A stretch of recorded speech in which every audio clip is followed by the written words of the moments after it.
And I'll give you the stage. Okay. So thank you for coming. And maybe I'll say a little bit about how it came that I came here. I was a teacher for 5 years of 10 kids who were on the streets in Jerusalem. I was living in Jerusalem.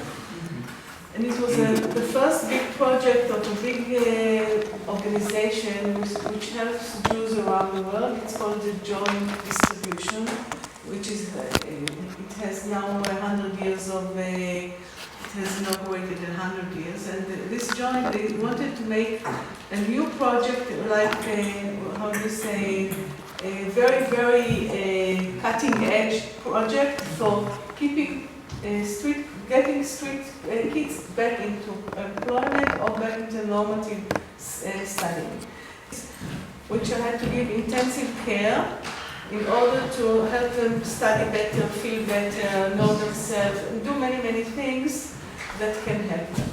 And after we had much success with these kids, many of us, few of us, went to work in this joint, in this organization, in order to implement the principles which I will tell them about in a moment, inside the schools in order to prevent kids from dropping out. Not taking them from the streets, but preventing them going to the streets. And we all of us believed in what we were doing very much because we could see really good results with the kids that were very, very difficult, violent, delinquent, girls who were in the streets. We saw many, many good results with that. And so we started doing that. And I was, about 12 years ago, I was in a school in a very poor town in Israel called MALEH, which is poverty-stricken. It has many immigrants from different countries. And it is a very poor city, and all the immigrants that come make it even poorer and poorer, and nothing really helps there. So I was there in a school. There were 5 kids going around like hurricanes in the school, and they didn't know what to do there with them. So I said, listen, I have experience with these kind of kids, so let's take a room, and together we will find out what to do with these kids by the principles that I have learned in my first project. And so this was the first, we call it MALEH, Alternative Learning Space, that we created. And then in the Ministry of Education, we have truant officers, so they came and they said, okay, we will make a pilot to see if this really works. And we started together with the Ministry of Education in 3 schools, and 7, 10, and so on, until now we have it all around Israel. And the Ministry of Education has taken, responsibility for this project, and now I'm just a freelance advisor for the program. So this program is really implemented in all the areas, in all the different populations of Israel, which are many, in the Jewish community, the religious community, the secular, the real Orthodox community, the Arabic community, and also the Bedouin community. Bedouins are nomads, which just now became more, they stabilized in houses, but until now they were desert people. So we have 3 schools of kids who are living in the town, which is a Bedouin town called Rahat. Okay, so I will begin with the principles, and as you see, this eye is very important because we believe that the eye that looks at you and what you see, if you look with a good eye, then it's very, very important to see that this eye is it's a kind eye, it's a very good, I call it a good eye. Almost like Mona Lisa. No. Now if you have questions all around you, so you feel free to ask and we have a dialogue. I call this absent with a reason. This is because I believe that kids who drop out have a really good reason to drop out of school. School usually doesn't do kids. As much as we would like to believe that school is good for everybody, for some of the kids it's even harmful. And I will explain why. And these kids are absent with a reason, because they have many reasons to be absent. And I will just talk about them in this. Well, as we look at it, dropping out of school is a combination of many, many reasons. First of all, it's never one thing, because if usually we have one of these things, then we can cope. But if we have a different combination of these things, it's really, it makes sense. It's very difficult for us to cope, and I will explain. Kids who have gone through trauma, abuse, neglect, have deficiency in parental holding and nurturing, even have a learning disability, but this is not the main problem. It's only a few of the characteristics that can create dropping out. You have a kid like this who is neglected, his parents work all day and they don't even know what he's doing, or he's really not being cared for enough. And then you have family problems, single parenthood, unemployment, divorce, death, disabled parents, mental problems, alcoholism, drugs, prison, all this kind. And when you have many times you have this, not always, we can have deficiency in parental holding even in very rich and like good families. And we can have very good parenthood in these family people who are unemployed or divorced or mother died, or many things. We can have wonderful parenthood there. But if we have some of this and some of this, and then we can have problems over here, cultural, community characteristic like immigration, which is very hard, as you know probably, and we know how hard it is to immigrate, and especially for families with kids and the parents. When you are a minority group, or feelings of inferiority, when you are a marginality group, and poverty. All these create many times feelings of shame and feeling of not coping in the parents and in the children.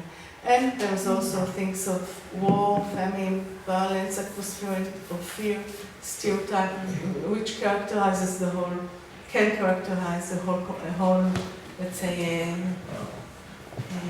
nation.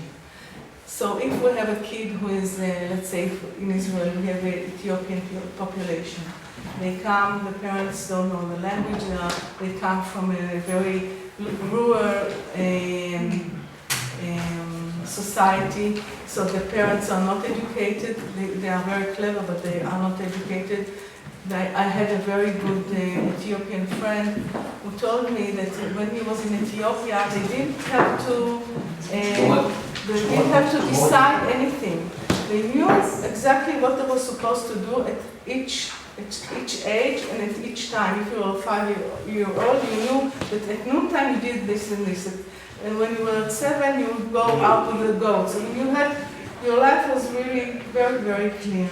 And suddenly he comes to a Western country when he has to choose when to tell the kids to go to sleep, what to eat, what to buy, where to live. And he said, I don't have the faculty of choosing. And he was a very educated person. He was working with me. So this is just one. You have a combination. Or the kids I'm talking about have combination of all these things, and many of them, not many, the majority of our kids come from low socio-economic conditions. Many of them live among other immigrants. Their language is not good. The street is very strong, and they're usually quite poor. And poverty should not, but is a great incentive, you say. It makes you feel shameful. I don't know, there is Erving Goffman, it's an American sociologist of 50 years ago, and he wrote a book called Games People Play, that he tells about the importance of people for having their faith, not to lose face. Like if you fall on the street, you just get up and you look if somebody saw, as if falling in the street is shameful. But when you are a little different, or something happens to you which you are not in control, it's very shameful. And being poor is very, very shameful to people. So sometimes they hide it with like many like jeans that look very, like imitations, and that's because being poor is very hard. And also being black in a society, dark-skinned in a society where it is not looked upon as good as white, when you are a minority with different, then it's a combination of really, really hard facts. And when a kid like this comes to kindergarten or to first class, and he's not being read to books at home, the family language is not as complex as in the other families, and he's not being, he doesn't play games of concentration many times, and maybe his parents are at home or not at home, and he has food, there is no food, and in the morning there is violence, or in the block where he lives there is a lot of violence, and in the night he comes to school, his day is different than a boy that comes and mother says goodbye, darling, and gives him a nice sandwich. He understands exactly what the teacher is talking about. There is almost no chance for a kid like this to do it in school. He should be like the brightest, and I don't know, to really cope in school. And what school does to these kids adds to the problem, because they start to fail. These kids in grade 1, 2 start to fail, and failure is very shameful. You do anything just not to show that you're failing. And I saw many kids like get a test. I don't know, it's written, let's say 25 out of 100. They make it a ball pen, they throw it in the wastebasket bucket. So the teacher says to me, "You see, he doesn't care." And I say, I gave him the test, he doesn't even look at it, he just made and I said, no, he cares so much that he's not able to confront the shame that not 100 times, how many, when you're in grade 6 or 7, how many times it happened to you? 1,000 times. So this is the failure in school is a very, very strong another strong component of dropping out. And I call this absent with a reason, because I say, like, if I had to go every day to work when I would be graded the last one or one of the last ones, and I would feel I'm a failure, I don't think I would have gone every day just to work. I think I would just dropped out of work, even I don't know what would happen with me. So this is absent with a cause. Now this is another recognition, but it's not. This is what we call. It's a little shallow, but it helps us understand something very important. If we are getting our basic needs fulfilled, and basic needs can be different, I will talk a little later about some basic needs, then everything is okay, we can go on, we have potential, we can fulfill our potential. When our needs are, we feel a deprivation of needs, we feel usually shame, pain, and if we can more than, and somebody helps us with this, maybe we can get over it and start to think what we can do in order to maybe. But when this does not happen, there are two things that happen. One of them is called narcissistic rage. Is when we feel that our ego is really attacked, and we then something, a really rage comes. I don't know how many of you have seen a really violent boy or girl who are really angry. with the world there, and they break and they go, and they, you know, and this is a rage, and this is for society. This is we don't like people like this, but for the person itself, it's better to be in this stage than in the last stage, which we call defensive wall against closeness. This is all the kids we see which don't have motivation, they are lazy, they don't want you to come next to them. If they say come on, you invite them, they turn you off. They are turned off life, they really give up.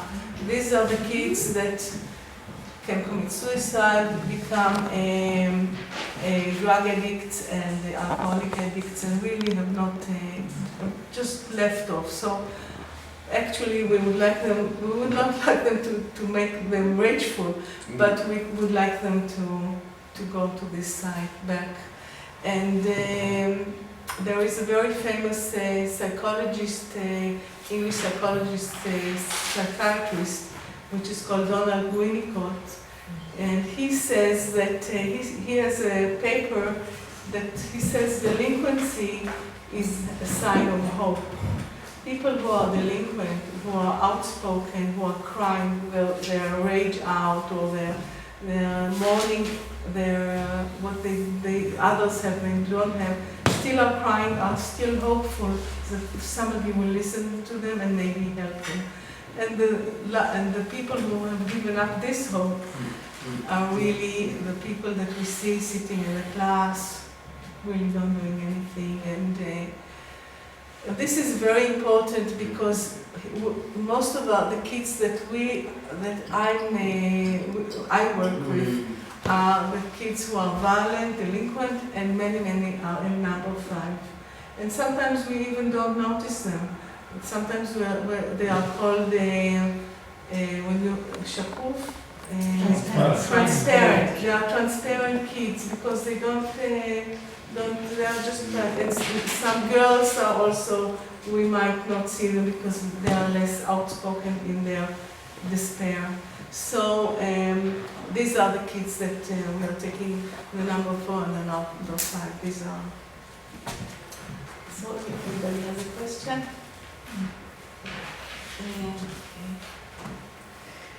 This is what happens to us when we are teachers, when we up against these kids. Our needs are not fulfilled because as teachers we want to educate kids, we want to get close to them, we want to be respected by them, we want them to listen to us, and our needs are not fulfilled. So we can help, we can feel frustration, helplessness, and I know as a teacher that I felt many times frustrated and helpless, and I even I think 2 or 3 times I started to cry, feeling so helpless in front of the kids, which should not happen, but and then you become angry. I didn't write here rage because we are more cohesive, in control, and not all our narcissism is on our work. We have our own self-respect, so we don't get into rages. But then the defense against closeness is something which happens, I know it happens to teachers very much, because you say hello with a nice smile to a child and he doesn't answer you 1 time, 3 times. You say to this kid, listen, let's sit, I will give you an encouragemental lesson, and I will wait for you at 9 o'clock, and he never shows up. And so on and so on and so on. And you say, he doesn't want, so he wants to be left alone. And what automatically happens to us, we also leave him alone. We close ourselves. And I met many teachers, and one teacher, she said, I was walking and I saw this kid, and so I said, I saw that he doesn't want to look at me. He was looking like this, so I looked like this also. No, it's like when a baby smiles, you smile. So we all the time are also influenced by what is coming to us, and without even knowing, we do the same. So this is a very normal normal behavior that everybody encounters in himself. But we have to fight against this in us, because otherwise there will be no change. Galia, why is it a CT loop? Because what I've heard for me is okay. you say this is this is what you get, and this is your counter behavior. That's it. Okay, so this I will give for only few of needs. But these are very important needs, and I will explain. Everybody has a need to be seen, and a need for mirroring, for somebody to be like a mirror to him. We know that as parents, we all the time, we do in peekaboo, it's universal. Why is it universal? Why do children like this so much? To be found and to be seen, and many kids that we find have a great need for it. We have a wonderful poem in Israel, which was written by a person who was in the Second World War. He's called Dan Pagis, and I will just tell you about what the poem says. It's not it's in a poetic words, so it's not. I don't translate it too well. He says, "I was in a room. I was hiding in a room, but I was not under the table. I was not in the mirror. I was not on the picture on the wall. The mirror was empty of me." And he said, "If somebody will come and will call me, I will know I am." So this is very, very important, because these kids, nobody really calls them. Nobody found them. Sometimes we have to go. I explain to teachers that there are kids who have to be found again and again and again. They hide in the corner. They have to be found and brought back. And they have to be also, the need for mirroring is who you are, like who you are. What are you, who you are. When we have kids, we grow up, we tell them, you're like this, we have a dialogue. But some of these kids don't have, even if they have a mirror, then it's not a good mirror, but some of them have a great need to be seen all the time. And some of them do lots of balagan or lots of trouble in class because they have to be seen all the time, because otherwise they feel as if they don't exist. It's a really need, it's a great need for them. And we usually cannot allow it, so we punish them for it. The second one is the need for feeling strong, protected, belonging to a bigger whole, proud, the need for an idealized parental figure or something else, to feel you belong to something which is bigger than you. It's a very great need, and this is also something that these kids need. And this need for efficacy, the power to make a change, to have an effect on the surrounding. That you are not just like a leaf, and it doesn't matter to anybody if you are or not. These are very, very basic needs. You have many more, but these are the ones that we put the emphasis on here now. Okay, now when these needs are fulfilled, then you get a feeling of a cohesive self. You're vital, you're integrated, you can learn. In Hebrew, the word for school is two words. It's bet sefer. Bet is a house, bait is a house, and sefer is a book.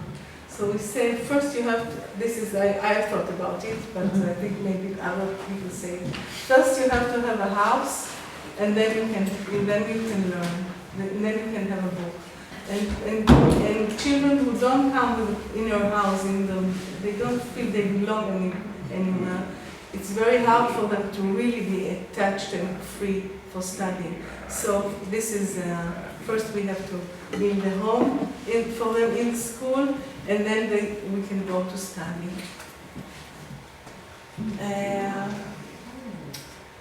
Okay, wait.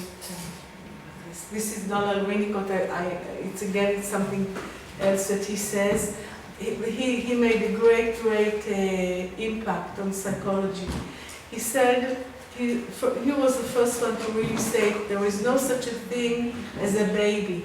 It is always a baby and a mother. We never have just a baby coming. So if we have to change, it's always a baby and a mother. It's so simple. So in a parallel way, we say there is no such thing as a student. It is always a student in an environment. This student in this school at this moment. This is a basic premise in our work. Environment is a crucial component in who we are and in who we can become. So this is like I wrote it in big. The more endangered the student is, the more he needs the environment as a base to lean on. When the child is not endangered, he has a basis at home, he has a basis in himself.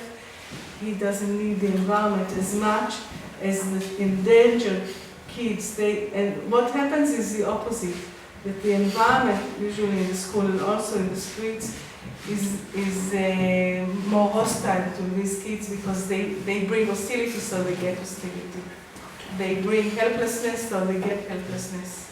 So we have to understand it. The more endangered he is, the more he needs us. And you have to do it for a long time, but in the end, these kids are the most rewarding kids you can meet. Because, so it's actually, if we have the patience, sometimes we are more helped by them than we help them. Okay, wait. So we go here. Why is the impact and meaning of environment? Why is this important? What is the importance of this to our work? The assumption is, and we see it every day, that in changing the environment, we can expect to see a change in the student. And I said this about the students that we have already gone through many, many different, we are not, it's the last resort. We have many, many things in school that really help kids, discipline things, learning centers that give them better one-to-one, small groups. We have many things in school going on. But when we don't, and it doesn't succeed, then we say, okay, we cannot change the student, let's change the environment. And then maybe we can see the student change, and it does happen. So, the second, we have a small influence, if any, on many of the facets of our students' lives and on their inborn capacities. But we do have the possibility to manage the school environment, the components that are related to us. That's another thing. And I would add here, I said, the inborn capacities. I want to emphasize, and I believe it very much, that we don't have any clue to many people's capacities, inner capacities. Because of the shame and the anxiety, what we see is very little of what we can get. And even when they do psychological testing, I've even gone with my son, he has some learning disability, and we went to, sometimes when the psychologist or the one who does the assessment does not have the ability to put the anxiety, to lessen the anxiety, and to help a little bit, and to really make it good, then we get a very small portion of what the kid can, and many kids even don't know that they have more to give. They are used to give very little, they are expected to give very little, and that's what they give. And I know that sometimes if I help a kid, and I see him really not knowing very simple things, but if I say, look, you made a mistake here, maybe you can change it, and then he changes it. And when we get to a more difficult thing, and he doesn't change it or changes it automatically, I start to help him a little bit. Maybe it's here, maybe it's here. Then I see more and more potential coming to my eyes, and I see we have a lot of hidden potential, which we are not, nobody is aware of, and it's going, And especially many delinquent kids are very, very intelligent, many of the big, and so nobody, and it's not that they don't have academic potential. They do have also academic potential. Maybe they have some learning disabilities, but it's not, I think they've locked themselves off. And we have to unlock and to find this hidden potential. Okay, this. Okay, this maybe, I will talk about this and then maybe we'll have a little discussion because I have more when it's very dense what I'm saying. Okay, this is about misbehavior. This is, I heard it from somebody which I think is very clever, and when I heard it, it made so much impact on me that I put it here. It says like this: if a person misconducts, let's say he breaks a window by purpose because he's very angry, we don't know why, or he throws a stone, or he does robs a phone or something. Okay, so what we do, we say this child or kid is short of limits, he cannot rule his impulses and has to be limited or disciplined. He has no boundaries. We have to give him boundaries. That's very important and very true. Usually we stop at this moment here. And we all, number 2 and number 3, which are very important, I have no way of being known. What we can forego or not look at, the child is telling us something which he cannot tell us in words, either because he's afraid or mistrustful or because he doesn't know himself why he's misbehaving. But in doing so, he's telling us something important. I think we cannot expect a child who has seen violence at home a lot, or his parents are fighting between themselves, or he feels that his parents are not respected. I think we cannot expect him to be like a good kid. It would be not a good, or even not a healthy expectation. We wouldn't want him to be delinquent or robbing things or breaking things. But we want to listen to his story, because if we don't listen to his story, nobody else will ever listen to his story. If we are there, we can, and when he's trustful, sometimes he tells us things, and I have a friend, she says that if you light the light, when you light the light, you get dark in your eyes sometimes, because we can see many, many things that we have to act upon. Like Emmy was telling me, many things that she had to, she found violence and then she had to go through some, and then she got into trouble. And, you know, it's not so easy when you see, what you see. If you find sexual abuse, you have to report it. It's very, very, very problematic. It's not easy what to do. But it's not only these big issues, it's even small issues. Like I feel nobody understands me, I feel nobody sees me. There is something which the person says by his behavior. So we have to discipline him somehow, but especially we have to listen to what he's saying. And the third thing is the environment. When, by his misbehavior, he's saying something very important. The environment is detrimental and should be changed, not me. Sometimes kids are really okay, but the environment is really not good for them. It doesn't respect them or their parents. And why should they, maybe something in the environment should change and not the kid. So if we stay at the first one, we can lose number 2 and 3, which are very important for a real change in the person. Okay. I will drink some water. Are we now stopping for questions?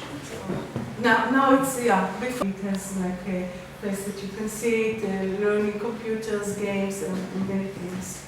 And we tell the school, please tell us who are the 15 kids who are in the most danger of dropping out, who are all the time in the smoking area or going out and And we started in secondary school when there is in Israel smoking areas, and I think also in Australia, as I heard today in some school. And now we are starting also in primary schools, because also in grade 1 and 2 we have these kids who are becoming disengaged and failing, and we want to prevent it from the beginning.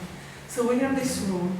This room is open all the hours of the school time, which is in Israel, it's let's say from 8 in the morning until 1. Let's say 30 hours an hour, something like this. And there's always some person there, at least one. We have a major teacher who is the coordinator of this room, and he's the coordinator of these kids. And we have a board in the school with the principal and the council that they together they say who the kids are. It's not like a teacher decides that this guy is going to this MALEH. No, it's a very structured way of getting in and getting out. And when the child, they tell him, listen, we have this, we speak with the parents.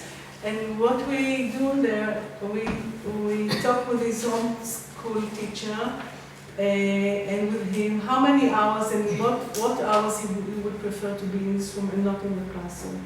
And we know that when he's in the classroom, he is either outside or not doing anything in the classroom. So we don't worry about him not being in the classroom. So he can be like 6 or 10 hours in this room during the week. And it's multi-age, this is not one, every school can do it in its own way, it's not uniform, the principles are uniform but not the way of doing it. And the kid there can do anything, he can talk with people, he can be by himself, he can do things in the computer, he can read, he can play a game, he can do artwork, he can do homework, he can do what we would prefer is slowly trying to work with him in the space what he's supposed to be and preparing him to be a good student in the class. This is because our success is when he's really feeling well in class and not feeling lost in classroom. So this is what we're trying. And sometimes it takes 1 year, and sometimes it takes more.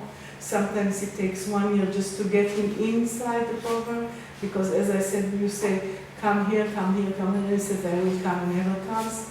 And we have to look, yes? I'm sorry, I just want to ask, you said over there that you let them do what they like in the room, to keep them in the room. No, but we have to discuss it.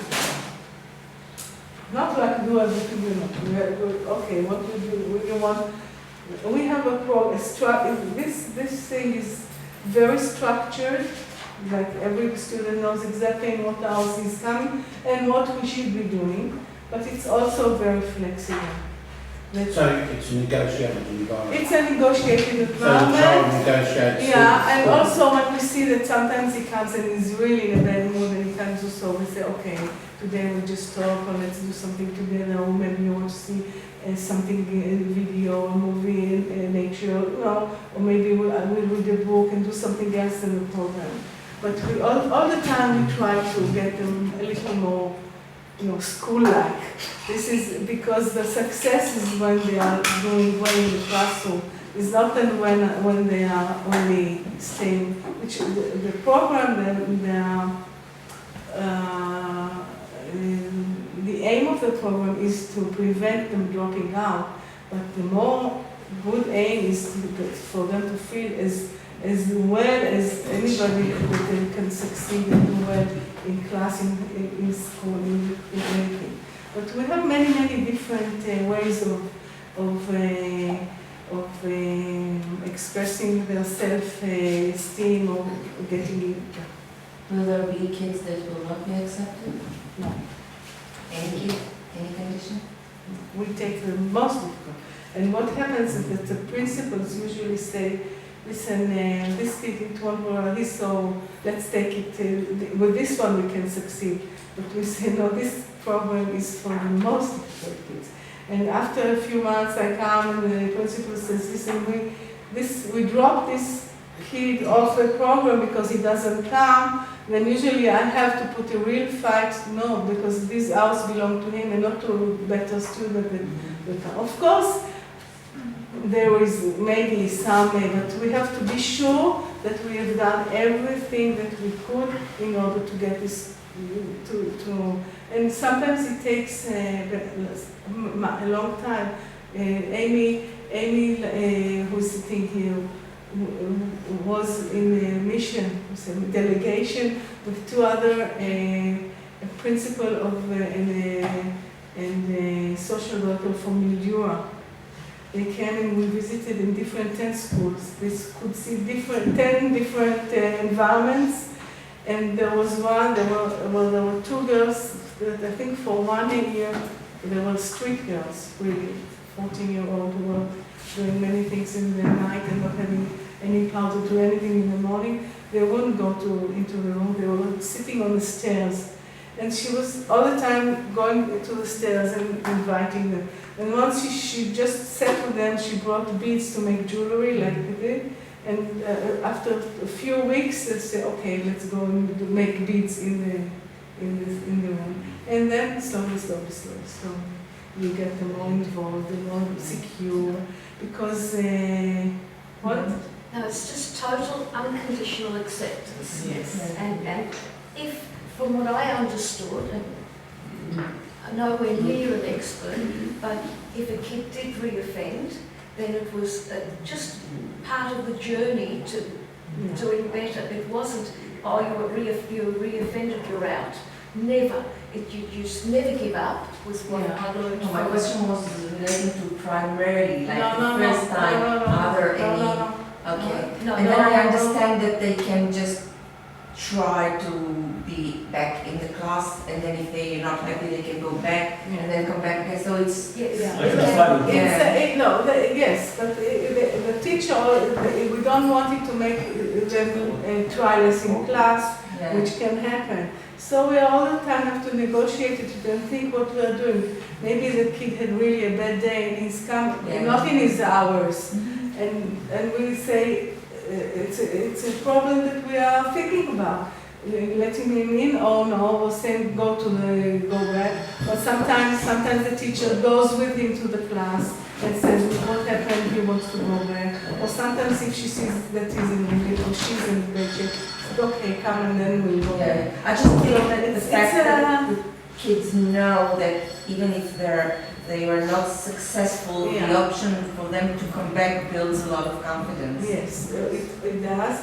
And what happens is that these teachers are the advocates of the kids because these kids cause a lot of trouble to the teachers. The teachers in the classrooms have a very hard time with these kids. It's not that we are against the teachers. The teachers, they have some, if they want to, let's say, if they go home for detention for 3 days. No. Then we can negotiate and we say, no, he will not be in detention at home. He can be in the learning space the 3 days or the 2 days and do something else and not fill the weeks, And also, so these home coordinators, the teachers, become a very important bridge between the school and the teachers and the principal and discipline and all the time. It takes a long time, but it. Yes. Do the houses have mainstream students in it as well? What? And do you have mainstream students working in those houses as well, going to school in those houses, or is it only the students with difficult behaviour? It's just the rooms. Well, I know. Well, this is for the difficult kids, but if we have,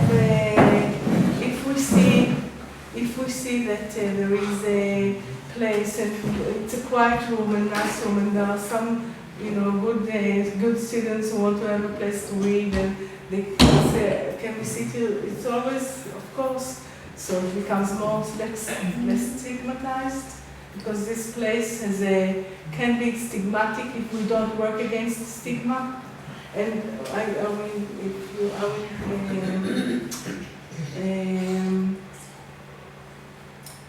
we put this room in the middle in the center. Usually we try if we have, but we would like to be in the center of the school, not in the outskirts of the school. And we usually, in the beginning, the kids, they don't understand why they are going and not the others. But after a few weeks and 2-3 months, and you can see kids standing, why is here and not me? I want to go. I also want to be here. And the teacher says it's because it's nice to be here. It's comforting. And they see a real change in themselves, and they believe. So it becomes less and less stigmatized. And usually after 1 year, and school say we don't know how we could cope without it before. You coped without it, but now it's difficult to think of it without this. Galia, I'd like to ask what part the family, the caregivers, the parents play in negotiating a curriculum or negotiating into the MALEH room. Are they part of the process? The parents, I don't know if they are in the curriculum. I said the relations with the parents are very important. But the kid and the homeschool teacher and the coordinator are sitting together and negotiating the program. And then on the day-to-day basis, it's the kid and the teacher. And all the time, it's a struggle. It's a real struggle to get them more trustful. But I will go with the principles, and then through them you understand more. First of all, we have to have a good eye.